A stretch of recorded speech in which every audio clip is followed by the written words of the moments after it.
Okay बच्चों, next question है आपके सामने। चलिए इसको सॉल्व करते हैं, ठीक है। समझते हैं इसको क्या है। देखो बहुत ही आसान है मैथमेटिक्स तो आप लोग जानते ही हो। जस्ट लाइक ए गेम है, मतलब एकदम पूरा फनी होता है ना। तो बच्चों यहाँ पर जो फंक्शन डिफाइंड है F x equal to 9x² plus 6x minus 5 है, और इस फंक्शन का डोमेन है ना r+ और कोडोमेन -5 टू इंफिनिटी। सबसे पहली बात है कि इस फंक्शन को प्रूव करना है। क्या चीज प्रूव करना है? इन्वर्टिबल। अच्छा, फंक्शन को इन्वर्टिबल प्रूव करना है और find the inverse of F, और आपको इनवर्स भी निकालना है। जैसा कि मैं बता दूं, ये जो क्वेश्चन है आपका, ये एनसीईआरटी का है। बहुत ही इंपॉर्टेंट क्वेश्चन है एनसीईआरटी का। बहुत बार इसको एग्जाम में पूछा भी जा चुका है ना, बोर्ड के एग्जाम में इसको पूछा गया है। चलिए सॉल्व करते हैं। इन्वर्टिबल प्रूव करने का मतलब हुआ फंक्शन को बाइजेक्टिव प्रूव करना। फंक्शन को बाइजेक्टिव प्रूव करना, और बाइजेक्टिव का मतलब हुआ 1 प्लस ऑन टू प्रूव करना। 1 प्लस ऑन टू प्रूव करना, ठीक है। चले आगे चले भाई।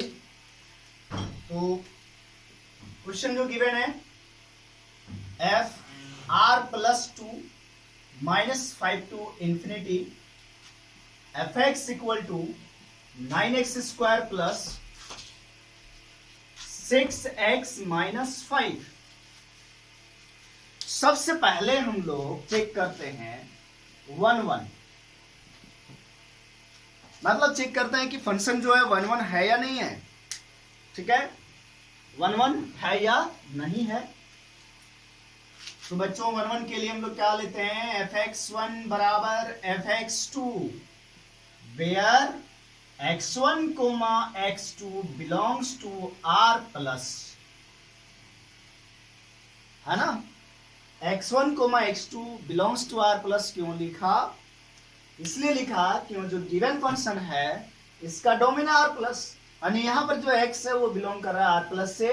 तो ये जो फंक्शन है fx1 और fx2 जो कंसिडर किया है, इसमें भी जो x1 और x2 है वो किससे बिलोंग करेगा? r+ से। सभी लोगों को पता है कि fx1 कैसे लिखेंगे। अगर fx ये है तो x के जगह पर x1 आ जाएगा, तो हो जाएगा 9x1 का square plus 6x1 minus 5 equal to 9x2 का स्क्वायर, fx2 लिख रहा हूं, फिर 6 इंटू x2 माइनस 5। इस तरह से लिखा जाएगा। चलो बच्चों, यहां से -5 और -5 कैंसल आउट हुआ। अब सारे टर्म्स को एक साइड कर देते हैं। 9x1² प्लस 6x1, ये प्लस में है, लेफ्ट साइड में गया माइनस में। साइन चेंज करना आता है। अगर दाएं साइड है तो उसको बाएं साइड ले जाएंगे तो साइन चेंज हो जाएगा। अगर इधर प्लस है तो उधर माइनस, इधर माइनस में है तो उधर प्लस में। -6x2 बराबर 0। ये दोनों एक जैसा दिख रहा है और ये दोनों एक जैसा दिख रहा है, तो इन दोनों से 9 कॉमन आ जाएगा, और 9 कॉमन आने के बाद मतलब 9 बाहर आएगा, बचेगा क्या? x1 का स्क्वायर माइनस x2 का स्क्वायर, फिर प्लस यहां और यहां से 6 कॉमन आएगा, और वह क्या बचेगा? x1 माइनस x2 बराबर 0। आगे क्या होगा बच्चों? x1² माइनस x2², तो सभी लोगों को पता है a² माइनस b² का फॉर्मूला। a² माइनस b² का फॉर्मूला आप सभी को पता है। तो क्या हो जाएगा? a² माइनस b², सर होता है a minus b into a plus b। तो यहां पर हो जाएगा x1 minus x2 into x1 plus x2 plus 6 into x1 minus x2 equal to 0। अब देखो यहां पर दो टर्म है, एक टर्म ये बड़ा वाला और दूसरा टर्म ये। इन दोनों टर्म में सेम चीज क्या दिख रहा है? x1 माइनस x2 दोनों जगह दिख रहा है। तो हम x1 माइनस x2 को बाहर कर लेते हैं, यानी कॉमन ले लेते हैं, और x1 माइनस x2 को कॉमन लिया तो यहां बच गया 9 इंटू x1 प्लस x2। तो अगर इन दोनों को मल्टीप्लाई करके लिखें तो क्या लिखेंगे? 9x1 plus 9 into x to, फिर यहाँ देखो प्लस है तो प्लस, ये बाहर निकल चुका है, क्या बच गया 6, और इक्वल टू क्या हो गया 0। अब सभी बच्चों को पता है, सभी लोगों को पता है ना ये बात, कि अगर कोई इक्वेशन 0 के इक्वल है और वो फैक्टर के फॉर्म में है तो या तो ये 0 हो जाएगा या तो ये 0 होगा। लेकिन यहाँ है क्या, एच x1 और x2 जो है वो क्या है, आर पॉजिटिव। ये किसने बोला x1 और x2 पॉजिटिव है? भाई यहां पर लिखा है x1 x2 belongs to r plus, मतलब पॉजिटिव है। तो इसका मतलब क्या होगा, इसीलिए ये 9x1 प्लस 9x2 प्लस 6 0 के बराबर नहीं हो पाएगा। अरे अगर x1 और x2 मान लो पॉजिटिव है, x1 और x2 पॉजिटिव है ना, दोनों पॉजिटिव है, और इधर भी प्लस प्लस का साइन है, तो कभी भी 0 के बराबर नहीं हो सकता। तो ये वाला जो टर्म है ये 0 तो हो नहीं सकता, लेकिन इक्वल टू 0 होना है, तो किसको 0 होना पड़ेगा, x1 माइनस x2 को 0 होना पड़ेगा। और x1 माइनस x2 अगर 0 हो गया तो यहां से क्या मिल रहा है, x1 इक्वल टू x2। और हम लोग सभी लोग जानते हैं कि 1 फंक्शन कब होता है, कोई फंक्शन 1 कब होता है, जब fx1 बराबर fx2 लेते हैं और सिंप्लीफाई करके x1 बराबर x2 आ जाए तो हम लोग बोलते हैं fx इज 1 तो ये हम लोग को पता चल गया, ये गिवन फंक्शन जो है वो 1 है। अब ऑन टू प्रूव करना है, क्या प्रूव करना है बच्चों, ऑन टू। तो फंक्शन को अगर ऑन टू प्रूव करना है तो आप सभी लोग जानते हो पहले से, तो ऑन टू प्रूव करने के लिए एक ही तरीका है, ऑन टू प्रूव करने का केवल एक तरीका है कि आप रेंज फाइंड आउट करो, और वो रेंज अगर कोडोमेन के इक्वल आ गया तो फंक्शन ऑन टू बन जाएगा।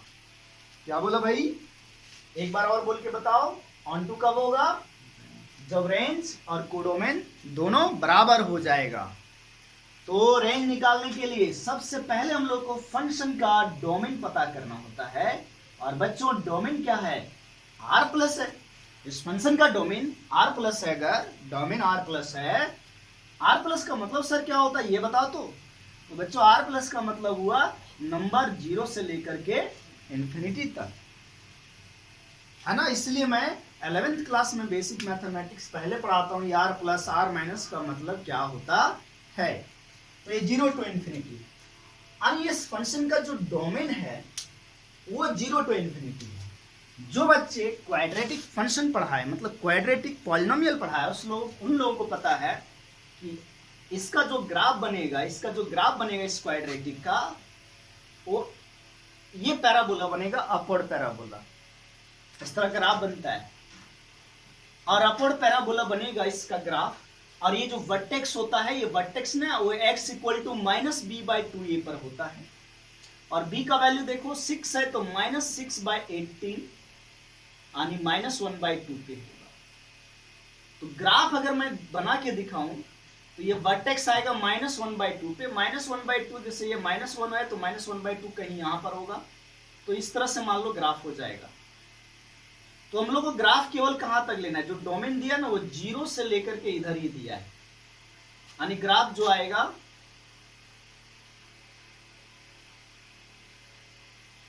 वो कुछ इस तरह से आएगा। ठीक है, सही से बना देता हूं, अगर बना ही रहा हूं तो कुछ इस तरह से आएगा ग्राफ, और ये -1/2 पे ये वर्टेक्स आ जाएगा। और देखो जो फंक्शन का डोमेन है ना वो 0 से इंफिनिटी, 0 से इंफिनिटी का मतलब केवल यहां से लेकर के इधर। तो जब हम x का वैल्यू अगर 0 ले लेते हैं, अगर अब यहां से देखो, अगर यहां 0 यहां पर है, 0 से इंफिनिटी है, तो 0 से x जब 0 से इंफिनिटी है तो उस टाइम जो ग्राफ है ना, ग्राफ वो कौन सा पोर्शन आ रहा है, केवल ये वाला पोर्शन जो ब्लैक दिख रहा है आपको। तो ये जो आ रहा है ये मिनिमम वैल्यू कितना जानते हो, -5। जैसे x का वैल्यू 0 रखोगे तो -5, तो रेंज आ जा रहा है -5 से इंफिनिटी। ये हम लोग को ग्राफ से क्लियर पता चल रहा है। देखो अगर फोटो बनाना आता है ना, जैसे सपोज दैट अगर कभी आप लोगों को कुछ देखने के लिए बोला जाता है, कुछ परचेज करने जाते हो, तो सबसे पहले क्या देखते हो, उसका एक्सटर्नल फेस देखते हो। मतलब जैसे मार्कर खरीदने गया तो मोबाइल खरीदने गया, तो मोबाइल सबसे पहले हम लोग क्या देखते हैं, सपोज दैट मोबाइल खरीदने गया, सबसे पहले क्या देखते हैं कि अच्छा ये बढ़िया दिखने में है कि नहीं, पतला है कि नहीं। उसके बाद हम उसका फंक्शनिंग पे जाते हैं ना। तो अगर आपको फोटो पता है, मोबाइल की बात करें, मतलब मोबाइल दिख रहा है, तो अगर ग्राफ पता है तो ग्राफ से आप डायरेक्ट रेंज देख सकते हो। तो मैंने देखो ग्राफ बता दिया है यहाँ पर। ये ग्राफ उन्हीं बच्चों को समझ में आएगा जो ऑलरेडी ग्राफ पढ़ा है। चलो अभी हम उसमें नहीं आते। तो कहने का मतलब बच्चों की इसका जो मिनिमम वैल्यू आएगा इस फंक्शन का एट x इक्वल टू 0 पे, एट x इक्वल टू 0 पे, यानी x tends to 0, equal to 0 नहीं लेंगे क्योंकि यहाँ क्लोज ब्रैकेट नहीं है। जो f0 आ रहा है वो क्या आ रहा है, इसमें x का वैल्यू 0 पुट करो तो क्या आ जाएगा -5। यानी कहने का मतलब इस फंक्शन का मिनिमम वैल्यू जो होगा, मिनिमम वैल्यू ऑफ fx वो कितना हो रहा है, -5 हो रहा है। ठीक है, -5 हो रहा है। लेकिन अब हम लोग को इसका तो रेंज निकालना है, मिनिमम वैल्यू -5 होगा। अब आगे कहां तक का वैल्यू होगा, तो चलो चेक करते हैं। तो रेंज निकालने का तरीका आप लोग क्या बताया था कि fx को क्या मान लो, y। अगर y मान लिया तो fx का वैल्यू है, fx का वैल्यू है 9x² plus 6x minus 5 equal to क्या आ गया, y। 9x² plus 6x minus 5 minus y equal to 0। हम लोग क्वाड्रेटिक एक्सप्रेशन का रेंज निकालने जानते हैं। क्वाड्रेटिक एक्सप्रेशन का रेंज कैसे निकालते हैं भाई, d is greater than equal to 0 कर देते हैं। Discriminant is greater than equal to 0, discriminant is greater than equal to 0 करते हैं। और लेकिन एक बात ध्यान रखना रहता है कि ये should not be equal to 0। अब बात आ रही है सर, कुछ बच्चे ऐसे सोच रहे होंगे ये डिस्क्रिमिनेंट क्या होता है। तो बच्चों डिस्क्रिमिनेंट ये होता है, अगर ये क्वाड्रेटिक एक्सप्रेशन है तो आप लोग को पता है ये 0 नहीं होना चाहिए, x² का कोफिशिएंट 0 नहीं होना चाहिए। और डिस्क्रिमिनेंट होता है बेटा b² माइनस 4ac। तो जब यहां पर ये क्वाड्रेटिक इक्वेशन बन गया तो x जो है ना रियल रूट्स है, x का वैल्यू देखो रियल है, r प्लस है ना, तो x का वैल्यू अगर रियल है तो इस केस में डिस्क्रिमिनेंट क्या होगा, ग्रेटर देन इक्वल टू 0 होगा। सर ये आपने कहां पढ़ाया, तो बेटा ये मैं बेसिक फंक्शन में पढ़ा चुका हूं जहां रेंज में समझा रहा था क्वाड्रेटिक एक्सप्रेशन में। ठीक है, तो वहां पर आप जाके देख सकते हो। और जो बच्चे रेगुलर हमारा वीडियो देख रहे हैं ना, उसको तो मालूम है कि ये सही लिखा है, कैसे लिखा गया है, d b² minus 4ac, b का वैल्यू है 6, तो 6² माइनस 4, ये का वैल्यू 9, और c अगर आप देखो तो ये पूरा c है। तो बच्चों साइन के साथ c लिखेंगे, -5 minus y greater than equal to 0। ये तो 0 के बराबर है ही नहीं। ये क्या चीज है, x² का कोफिशिएंट जो 9 है, 9 0 के इक्वल होता है क्या, नहीं होता है। तो यहाँ क्या आ गया 36 माइनस, ये सॉल्व करोगे बच्चों, ये माइनस माइनस प्लस 180, ये हो गया plus 36y greater than equal to 0। इन दोनों को ऐड करोगे आएगा 216 plus 36y greater than equal to 0। ठीक है, और क्या होगा बच्चा कि अगर इसको उधर ले चलूं तो 36y greater than equal to -216, तो बेटा ये 36 6 से कट जाएगा, 216 जो है 36 से 6 टाइम में कटेगा, तो y is greater than equal to क्या आया बेटा -6। तो रेंज क्या होता है, रेंज होता है बेटा y का वैल्यू। तो y का वैल्यू जो यहां से आ रहा है वो -6 से लेकर के इंफिनिटी आ रहा है बेटा। -6 से कहां तक आ रहा है, इंफिनिटी तक आ रहा है बच्चा। तो अगर -6 से इंफिनिटी आ रहा है तो रेंज होना चाहिए -6 से इंफिनिटी। बट सबसे इंपॉर्टेंट बात, ये रेंज -6 से इंफिनिटी तभी होता जब इस फंक्शन का डोमेन ऑल रियल नंबर लेते, मतलब -∞ से +∞। लेकिन क्वेश्चन में दे रखा है कि डोमेन कहां से कहां है, 0 से इंफिनिटी। तो जो मिनिमम वैल्यू आया ना वो -5 आया है। यानी कहने का मतलब -5 कहीं यहां पर है, तो जो रेंज होगा ना वो -5 से इधर होगा माइनस मिनिमम वैल्यू तो यही है ना, मिनिमम वैल्यू, तो ये तो होगा ही नहीं, ये रेंज में आएगा ही नहीं, कहां से कहां आएगा, -5 टू इंफिनिटी। तो यहां से और यहां से ये, इसको दो इक्वेशन मान लो, इसको ये मान लिया और मान लेते हैं इसको बी।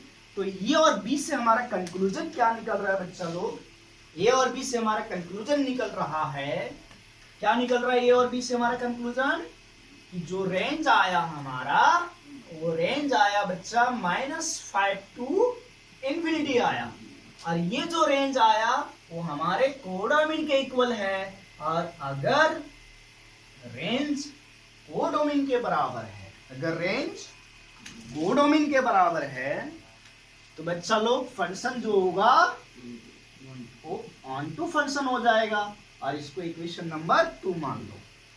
इक्वेशन नंबर 1 में हम लोगों ने देखा था कि फंक्शन को 1 प्रूव कर दिया था, और 1 प्रूव हो गया और ऑन टू प्रूव हो गया, तो हम लोग बोलेंगे कि फंक्शन बाइजेक्टिव हो गया।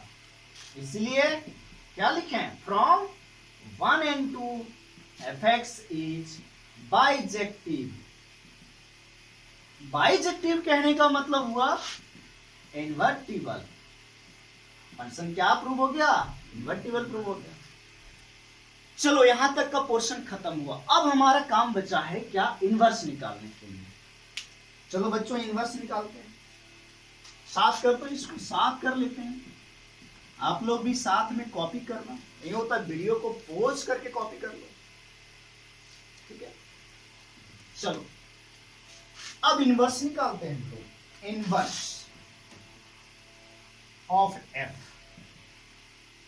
इनवर्स निकालने के लिए सभी लोगों को पता है कि हम लोग एफ एक्स को वाई के इक्वल लेते हैं, और एफ एक्स को वाई के इक्वल लिया तो एफ एक्स क्या है, 9x² plus 6x minus 5 equal to Y. इसको एक साइड कर दें तो 9x² plus 6x minus 5 minus Y equal to 0। हम लोग को x निकालना है, ये क्वाड्रेटिक एक्सप्रेशन हो गया किसमें, x में। तो निकालने के लिए x हम लोग श्रीधराचार्य फार्मूला लगाएंगे, और श्रीधराचार्य फार्मूला होता है बच्चों -b plus minus √b² minus 4ac/2। सभी लोगों को पता है ये ABC क्या होता है, अभी यहां पर दिखाया था। तो b का जो वैल्यू है वो -6 है, तो ये -6 हो गया बच्चा। b², 6 का स्क्वायर 36 माइनस 4, a का वैल्यू 9 और c का वैल्यू -5 माइनस y। वैसे ये d होता है, d अभी सॉल्व किया था हम लोगों ने, divided by 2a, 2 into a का वैल्यू 9। और अभी हम लोगों ने सॉल्व किया है बच्चा लोग, ये सॉल्व करने से आ रहा है कितना, कितना आ रहा था, 36y प्लस 216 डिवाइडेड बाय 18। यहां से 36 कॉमन निकल जाएगा बच्चों, यहां से 36 कॉमन आएगा और 36 का रूट होगा 6, तो अंदर बच जाएगा केवल क्या जानते हो, y प्लस 6 डिवाइडेड बाय कितना हो गया 18। ये 6 बाहर आएगा और ये 18 को कैंसिल करेगा कितना से, 3 से। तो आगे क्या होगा, आगे होगा क्या, x बराबर हो जाएगा -1 प्लस माइनस √y प्लस 6/3। अब यहां बात आ रहा है कि x का 2 वैल्यू आ रहा है, एक प्लस वाला और एक माइनस वाला। लेकिन आप लोग को पता है, हम लोग को क्या पता है कि जो x है ना वो r प्लस है। r प्लस का मतलब पॉजिटिव, इसका मतलब इसका प्लस वाला वैल्यू केवल होगा। तो केवल कौन होगा, x बराबर -1 प्लस √y प्लस 6/3। रेंज मतलब इनवर्स निकालें। इनवर्स निकालने के लिए हमारा स्टेप क्या होता है, fx बराबर y मानो, फिर सॉल्व करके x का वैल्यू निकालो, जो निकाल लिया। और लास्ट स्टेप क्या होता है, लास्ट स्टेप होता है x को f इनवर्स x बोल दो, और जहां y है वहां x रख दो। तो ये हो जाएगा x plus 6 minus y divided by कितना, 3। और ये हमारा क्या हो गया, इनवर्स ऑफ फंक्शन। तो देखो ये क्वेश्चन लेंथी था ना, क्वाड्रेटिक एक्सप्रेशन दे दिया, तो क्वाड्रेटिक एक्सप्रेशन में रेंज निकालना पड़ता है। अब शॉर्ट ट्रिक भी लगा सकते हो रेंज निकालने के लिए। मैं क्वाड्रेटिक एक्सप्रेशन का रेंज निकालने के लिए बहुत सारे तरीके आपको बताया था। कहाँ मिलेगा? फिर रेंज ऑफ फंक्शन में मिलेगा। स्वाभाविक सी बात है भाई, पीछे नहीं पढ़ोगे तो कैसे होगा, है ना। कोई भी काम करने के लिए पहले बेस तैयार किया जाता है। अगर आपका बेस तैयार नहीं होगा तो आगे चीजें मजबूत नहीं होगी। और बेस तैयार किया जाता है, दोस्ती भी करनी है किसी से तो पहले बेस तैयार करना पड़ेगा। बेस तैयार करने का मतलब पहले जानना पड़ेगा कि उसके बारे में क्या है नहीं है, तभी तो दोस्ती में जितना ज्यादा उसके बारे में जानोगे उतना ही ज्यादा दोस्ती अच्छी होती है। तो इसी प्रकार से मैथमेटिक्स में भी वही है कि जितना बढ़िया आप कॉन्सेप्ट, मैथमेटिक्स में क्या पूरे साइंस में है, जितना ज्यादा अच्छा आपका बेस होगा उतना ही अच्छा आपका कॉन्सेप्ट बनेगा, और जितना अच्छा कॉन्सेप्ट बनेगा उतने आसानी से क्वेश्चन सॉल्व होगा। चलो छोड़ो बातें ये सब, सर होते रहता है ये सब, है ना, छोटी छोटी बातें होती रहती है, लेकिन छोटी छोटी बातें बहुत इंपॉर्टेंट होता है। चलो बच्चों कॉपी कर लो आप लोग, है ना, कॉपी करो। नेक्स्ट क्वेश्चन लेकर आता हूँ, राइट डाउन क्वेश्चन।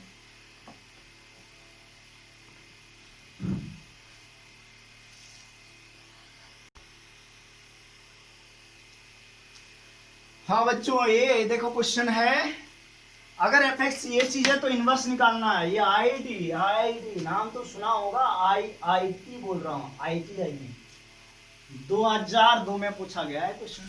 बहुत ही सिंपल क्वेश्चन था, इनवर्स निकालना। अच्छा तुम सोचोगे सर इतना सिंपल था तो क्यों पूछा आईटी ने?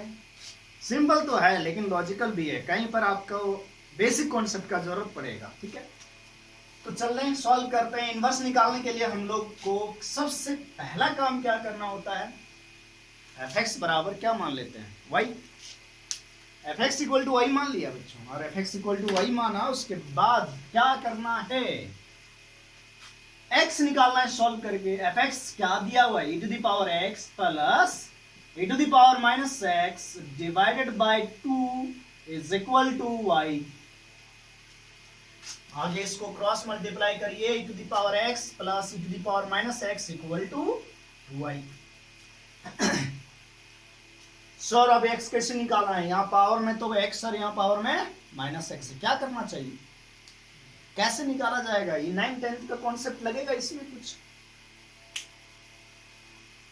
अच्छा सर पावर उतारने के लिए लॉग लगा देते हैं। अरे भाई लॉग लगाते हैं लेकिन बीच में प्लस प्लस नहीं रहना चाहिए, केवल एक ही टर्म रहना चाहिए, मतलब मल्टीप्लाई डिवाइड में होना चाहिए। लॉगरिथमिक फंक्शन 11th में आप लोग को पढ़ाया है, लॉग कहाँ लगाएंगे, जहां फंक्शन प्रोडक्ट में हो, जहां फंक्शन डिवीजन में हो, जहां फंक्शन के ऊपर फंक्शन हो। तो बोलोगे यहाँ फंक्शन के ऊपर फंक्शन है तो लगा दो लॉग, लेकिन नहीं लगा सकते, बीच में प्लस है, लगाने से कोई फायदा होने वाला नहीं है। तो क्या करें सर, क्या करें, देखो क्या करें, e to the power minus X को लिख सकते हैं 1 बटे e to the power x equal to कितना हो गया 2y। एलसीएम ले लो e to the power x को, तो e to the power x का होल स्क्वायर हो जाएगा, यहाँ 1 हो जाएगा, और e to the power x जो नीचे आएगा ना वो मल्टीप्लाई में लिख लो राइट साइड में, उस राइट साइड वाले को इधर ले आओ लेफ्ट साइड में, तो माइनस में आएगा और ये +1। अब ये ना क्वाड्रेटिक इक्वेशन बन गया, quadratic equation in e to the power x, quadratic equation in e to the power x, जहां x रहता था ना वहां e to the power x है। तो x बराबर हम लोग क्या लिखते हैं, श्रीधराचार्य फॉर्मूले से, माइनस बी वगैरह सब है ना फॉर्मूला, तो यहां लिखेंगे e to the power x बराबर, ठीक है, माइनस b, तो b का वैल्यू -2y, तो यहां हो जाएगा 2y plus minus b square root under b square, मतलब 2y का square that is 4y square, minus 4 ये का वैल्यू मतलब इसका कोफिशिएंट 1 है तो 1, और c कितना है 1 डिवाइडेड बाय 2, ये 2 इंटू ये का वैल्यू कितना 1, तो यहां से क्या आया e to the power x बराबर 2y प्लस माइनस, देखो यहां से 4 अगर कॉमन ले ले कोई दिक्कत नहीं होना चाहिए, और 4 का स्क्वायर रूट 2 होगा तो 2 कहां लिख दिया बाहर, y स्क्वायर -1 हो गया डिवाइडेड बाय कितना 2। अब तुम देखो 2 जो है ढिचुम ढिचुम हो जाएगा, यहां से कॉमन आके कट जाएगा, अब e to the power x का तुम्हें दो वैल्यू दिख रहा है, एक y plus root under y square minus 1 by, बस इतना ही, और एक दिख रहा है e to the power x equal to y minus root under y square minus 1। लेकिन हम लोग बचपन में पढ़ा है, बचपन कहने का मतलब अभी स्टार्टिंग में पढ़ा था कि एक फंक्शन का इनवर्स एक ही निकलता है, लेकिन अगर यहाँ दो ले लेंगे तो दोनों निकलने लगेगा, दो इनवर्स निकलेगा जो एग्जिस्ट नहीं करता। एक फंक्शन का इनवर्स एक ही निकलता है, लेकिन यहाँ दो निकल रहा है, तो बच्चों एक तो हटेगा। कौन हटेगा? देखो e to the power x का जो वैल्यू होता है ना वो हमेशा पॉजिटिव होता है, लेकिन यहाँ पर बीच में माइनस है तो ये वैल्यू नेगेटिव हो जाएगा। हमेशा नेगेटिव नहीं होगा लेकिन कभी नेगेटिव हो जाएगा, इसलिए ये एग्जिस्ट नहीं करेगा। केवल कौन एग्जिस्ट करेगा? e to the power x। e to the power x वाला e वाला एक्सप्रेशन एग्जिस्ट करेगा, डिफाइंड होगा। अब बात आती है सर अभी तक x नहीं निकाला आपने, हम लोग अभी तक देखो fx बराबर y लिया, सिंप्लीफाई करते रहे, x अभी भी नहीं निकला है। अब तो समझ में आ गया होगा कि आईआईटी में क्यों पूछा था।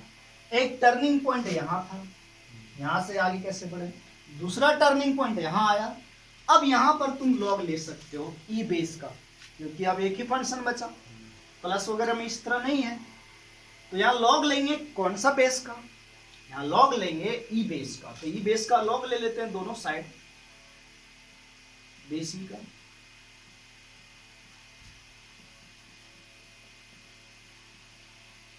ले लिए लॉग, ये x मल्टीप्लाई में आएगा और लॉग e बेस e 1 हो जाएगा। सेम बेस का लॉग 1, बेस और नंबर अगर सेम रहता है तो वैल्यू क्या हो जाता है 1। और जो है ना इस ln लॉग बेस e को ना हम लोग शॉर्ट फॉर्म में ln भी लिखते हैं, ln y plus root under y square minus 1। ये मैं जानबूझ करके ln लिखा क्योंकि ऑप्शन में जो दिया था ना आंसर वो ln लिख के दिया था, तो मालूम रहना चाहिए ना कि लॉग जो होता है बेस e नेचुरल लॉग होता है और उसको हम लोग ln से भी दिखाते हैं। तो x को रिप्लेस करेंगे f इनवर्स x से और y को रिप्लेस करेंगे x से, तो ये हमारा क्या हो जाएगा? इनवर्स हो गया answer.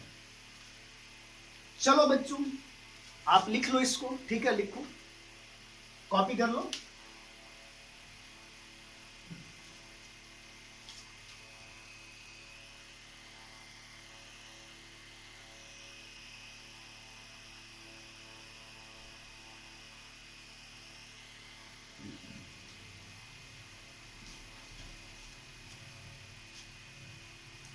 Okay, properties of inverse of a function.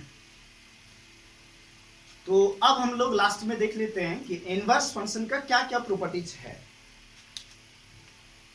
सबसे पहला चीज है कि the inverse of A bijection is unique.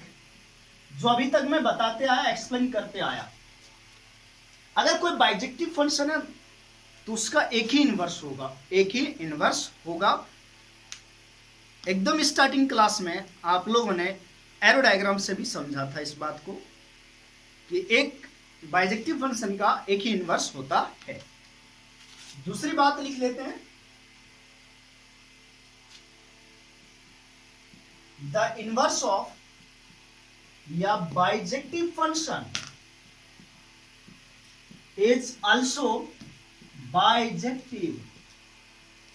कहने का मतलब द इनवर्स ऑफ या bijective function is also bijective. That means inverse तो बाइजेक्टिव फंक्शन का ही निकलता है, तो वो जो इनवर्स आएगा ना, जो इनवर्स आएगा किसी फंक्शन का, किसी बाइजेक्टिव फंक्शन का इनवर्स जो आएगा वो भी बाइजेक्टिव होगा। वो भी क्या होगा? बाइजेक्टिव। एकदम ये उसी तरह से है कि आदमी से जो बच्चा पैदा होता है वो आदमी ही होता है, तो बाइजेक्टिव फंक्शन का जो इनवर्स होगा वो क्या होगा? बाइजेक्टिव ही होगा। ठीक है। तीसरी बात है बच्चों कि एफओजी कंपोजिट फंक्शन का अगर इनवर्स निकालना है, जैसे फॉग का इनवर्स ऑफ फॉग, तो ये सेपरेटली क्या होता है? Inverse of g of inverse of f, मतलब उल्टा हो जाता है, जी वो एफ। ये देखो पूरा कंपोजिट फंक्शन का इनवर्स है, और ये जो है ना इनवर्स निकाल करके कंपोजिशन लिया, लेकिन उल्टा लिया, एफ ओ जी था तो यहाँ जी inverse of F inverse. Fourth property है कि हम लोग जानते हैं इन जनरल क्या होता है, इन जनरल एफ ओ जी जो है वो जी ओ एफ के बराबर नहीं होता है। लेकिन अगर मान लो कभी हो गया, but if f O g g O f का इक्वल हो गया, एफ ओ जी और जी ओ एफ के इक्वल हो गया, तब क्या होगा, देन आइदर एफ इनवर्स बराबर जी होगा और F O G of X equal to G O F of X, और ये दोनों जो आएगा वो एक आइडेंटिटी फंक्शन आएगा। इसको आइडेंटिटी फंक्शन बोलते हैं, जो आप लोग जानते हो। देखो बच्चों, समझने वाली बात है, ये एनसीईआरटी में भी डेफिनेशन लिखा हुआ है इसका, एनसीईआरटी में लिखा हुआ है कि जनरली होता है क्या है कि कंपोजिट फंक्शन जो होता है कम्यूटेटिव लॉ को फॉलो नहीं करता है।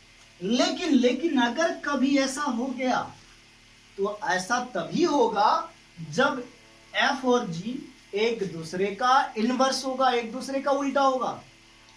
ऐसा तभी होगा जब जी और एफ दो फंक्शन है वो एक दूसरे का उल्टा होगा। यानी कहने का मतलब एफ इनवर्स बराबर जी, या तो एफ ओ जी बराबर जी ओ एफ इक्वल टू क्या आ जाएगा, एक्स। बच्चों, इस कॉन्सेप्ट को एनसीईआरटी ने फंक्शन को इन्वर्टिबल प्रूव करने के लिए अप्लाई किया है। और क्या करता है जानते हो एनसीईआरटी ने कैसे इसका अप्लाई किया, मैं थोड़ा सा ब्रीफ में एक्सप्लेन कर देता हूं। जैसे कोई फंक्शन दिया है F x equal to x बटे एक्स प्लस 2, और ये जो फंक्शन है वो ए टू बी डिफाइंड है। तो एनसीईआरटी ने क्या किया ना, जी फंक्शन अपने से निकाला, पहले ड्राइव कर लिया। जी फंक्शन एनसीईआरटी ने क्या किया है, फंक्शन दिया है और जी फंक्शन एनसीईआरटी ने खुद से डेवलप किया। और वो कैसे डेवलप किया, इस तरह से जी फंक्शन उसने माना, और किस तरह से माना, बी टू ए मान लिया। मतलब जो रेंज था, जो कोडोमेन है वो डोमेन बना दिया, जो डोमेन है उसको कोडोमेन बना दिया, इस तरह से। और जी एक्स कैसे निकाला जानते हो, इस फंक्शन को जी एक्स मान लिया, इसको जी एक्स। अब जी एक्स निकाल रहा है, कैसे निकाल रहा है, इस फंक्शन को वो वाई मान ले रहा है और यहां से सॉल्व करके एक्स निकाल रहा है इन टर्म्स ऑफ वाई, और ये जी एक्स आ जा रहा है, यही क्या आ रहा है, जी एक्स होता है। अब ये जी एक्स निकल गया, एफ एक्स पहले से था, अब क्या कर रहा है एनसीईआरटी, एफ ओ जी फाइंड आउट कर रहा है। और जब एफ ओ जी फाइंड आउट करता है, अगर वो एफ ओ जी एक्स आ गया और जी ओ एफ भी क्या आ गया, एक्स आ गया। इस तरह से देखो एफ एक्स फंक्शन है, जी एक्स इसने निकाला मान करके, अभी मान करके निकाला है, पता नहीं वो सही है, इनवर्स होगा या नहीं होगा। तो एफ ओ जी और जी ओ एफ निकाला, अगर दोनों एक्स के बराबर आ गया तो इसका मतलब ये जो फंक्शन है वो इन्वर्टिबल है और इसका इनवर्स जी एक्स है। तो एनसीईआरटी ने ऐसे एग्जांपल में सॉल्व कर रखा है। तो थोड़ा सा ये लेंथी प्रोसेस होता है और एक नया टाइप्स का होता है, इसीलिए हमने जो इन्वर्टिबल प्रूव किया वो डायरेक्ट 1-1 और 1-2 प्रूव करके कर लिया। ठीक है बच्चों, नेक्स्ट प्रॉपर्टी है, बहुत ही इंपॉर्टेंट है। नेक्स्ट प्रॉपर्टी जो है बहुत ही इंपॉर्टेंट है।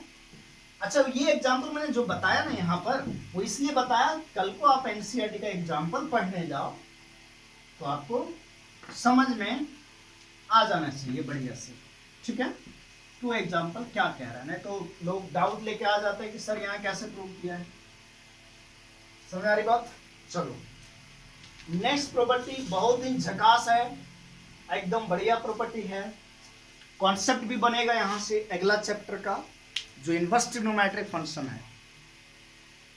मतलब यहाँ पर हम लोग ग्राफ सीखने वाले हैं कि अगर किसी फंक्शन का ग्राफ हम लोग को पता है तो उसका इनवर्स का ग्राफ हम लोग कैसे ड्रॉ कर लेंगे डायरेक्टली। अगर हम लोग को किसी फंक्शन का ग्राफ पता है तो उसके इनवर्स का ग्राफ डायरेक्टली कैसे ड्रॉ कर लेंगे, इस चीज को यहाँ सीखते हैं।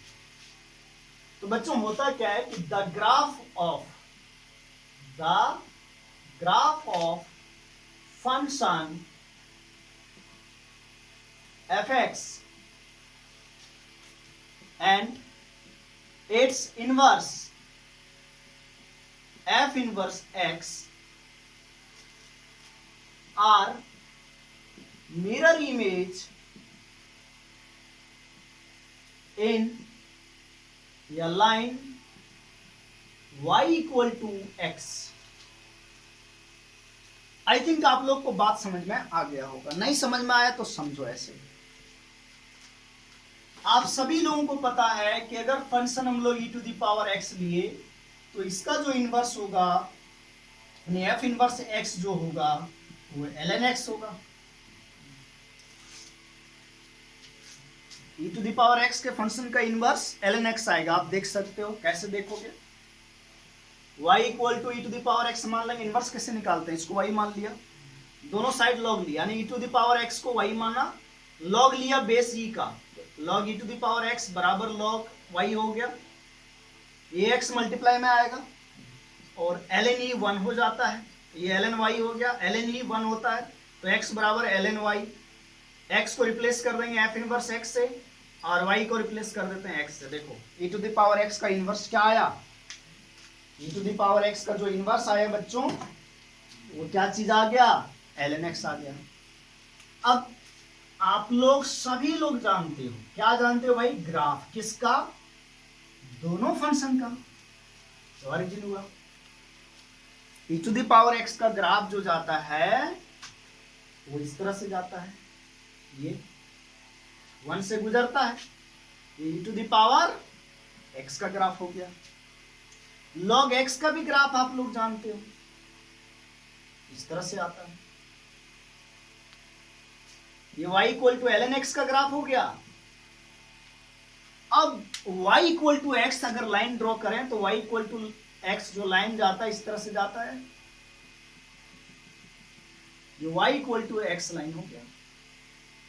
तो आप एक चीज देखो, अगर ये y equal to x line जो है इसको मिरर मान लें तो इसका इमेज ये बन रहा है क्या?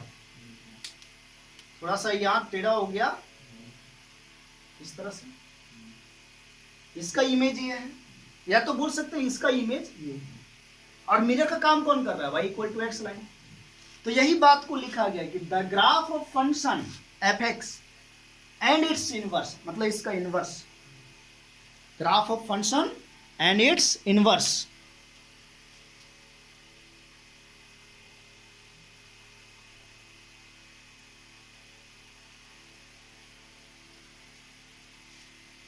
f inverse x are mirror image in a line y equal to x। Mirror image है कौन से लाइन में? y इक्वल टू x में।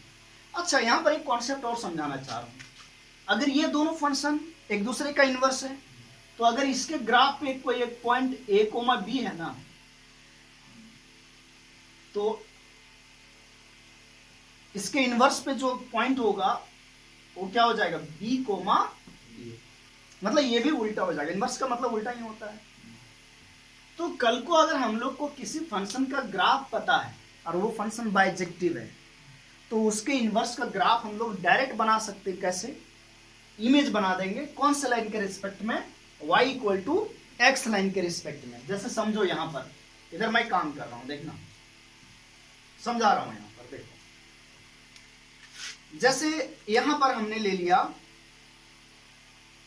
ये y एक्सिस और ये x एक्सिस, ये हमारा लाइन है y equal to x, y equal to x line. एक फंक्शन का ग्राफ कुछ इस तरह से, ये ग्राफ हो गया है ना, ये फंक्शन है, ये फंक्शन का ग्राफ इस तरह से, कोई फंक्शन f(x) का ग्राफ है। अब हम लोग को ड्रॉ करना है f इनवर्स x का ग्राफ, f इनवर्स x का ग्राफ ड्रॉ करना, ये फंक्शन का ग्राफ दिया हुआ है। तो हम जानते हैं कि f इनवर्स x का जो ग्राफ होगा वो इमेज बनेगा किसका? f(x) के ग्राफ का, किसके रिस्पेक्ट में? Line y equal to x के रिस्पेक्ट में। तो देखो यहां तो कट कर रहा है, यहां से यहां का जो इमेज बनेगा क्या? ये इस तरह इमेज बनेगा, इस तरह से, और यहां से यहां तक का जो इमेज बनेगा वो कुछ इस तरह से बनेगा। और ये क्या हो गया? y equal to f inverse of x, मतलब ये वाला ग्राफ f इनवर्स x का। थोड़ा सा पता चलना चाहिए इसलिए मैं कलर कर दे रहा हूं। ये तो हम लोग को बच्चों ये प्रॉपर्टी बहुत ही इंपॉर्टेंट है कि अगर फंक्शन का ग्राफ आप जानते हो और वो फंक्शन बाइजेक्टिव है तो उसकी इनवर्स का ग्राफ हम लोग आसानी से फाइंड आउट कर सकते हैं, ड्रॉ कर सकते हैं। तो बच्चों यहाँ तक हम लोग 12th क्लास के सिलेबस में जो फंक्शन पढ़ना था उस चीज को स्टडी कर लिया। फंक्शन का लेक्चर वैसे कंटिन्यू रहेगा फिर IIT JEE और एडवांस और मेंस के लिए, ठीक है, या तो NDA एग्जाम के लिए। लेकिन 12th क्लास के बच्चों को क्या क्या पढ़ना था एक लास्ट में मैं यहाँ बता देना चाहता हूँ कि 12th के सिलेबस में क्या था पढ़ना। 12th सिलेबस एक्चुअली पढ़ना है, सबसे पहला चीज डोमेन तो पता होना चाहिए, रेंज भी मालूम होना चाहिए आपको, और तीसरा चीज काइंड्स ऑफ फंक्शन। फिर पढ़ना था कंपोजिट फंक्शन और नेक्स्ट पढ़ना था इनवर्स फंक्शन। आगे हमारा लेक्चर में कंटिन्यू रहेगा फंक्शन का, लेकिन वो बोर्ड के स्टूडेंट्स के लिए नहीं, ओनली फॉर IIT JEE और मेंस। ओके, हाँ अभी लॉकडाउन का टाइम चल रहा है तो लॉकडाउन में CBSE के स्टूडेंट के लिए एग्जाम में कंपोजिट फंक्शन और इनवर्स फंक्शन से क्वेश्चन नहीं आएगा। मैं क्या बोल रहा हूँ, एग्जाम में क्वेश्चन नहीं आएगा इससे, लेकिन पढ़ना है आपको। क्यों पढ़ना है कि भाई अगर इनवर्स फंक्शन के बारे में जानकारी नहीं रहेगा तो इनवर्स ट्रिग्नोमेट्रिक फंक्शन समझ में नहीं आएगा। छोड़ना कुछ नहीं है, CBSE का गाइडलाइन आप लोग पढ़ो, वहां क्या बोला गया है कि सारे चैप्टर्स को पढ़ाने हैं, टीचर्स को सभी चीज पढ़ाने हैं और पढ़ना भी स्टूडेंट्स को, बट एग्जाम में इससे क्वेश्चन नहीं आएंगे। फंक्शन में लॉकडाउन के टाइम के लिए इसी वर्ष के लिए केवल 2021 में जो बोर्ड का एग्जाम देगा CBSE वाले स्टूडेंट कंपोजिट फंक्शन और इनवर्स फंक्शन से एग्जाम में क्वेश्चन नहीं आएगा। क्वेश्चन नहीं आएगा मतलब अभी पढ़ लो और लास्ट में जब तैयारी करोगे ना एग्जाम का तो उस टाइम इसको छोड़ देना बोर्ड एग्जाम के लिए, लेकिन IIT JEE के लिए वगैरह सब कुछ करना पड़ेगा। ठीक है, चलो बच्चों, थैंक यू।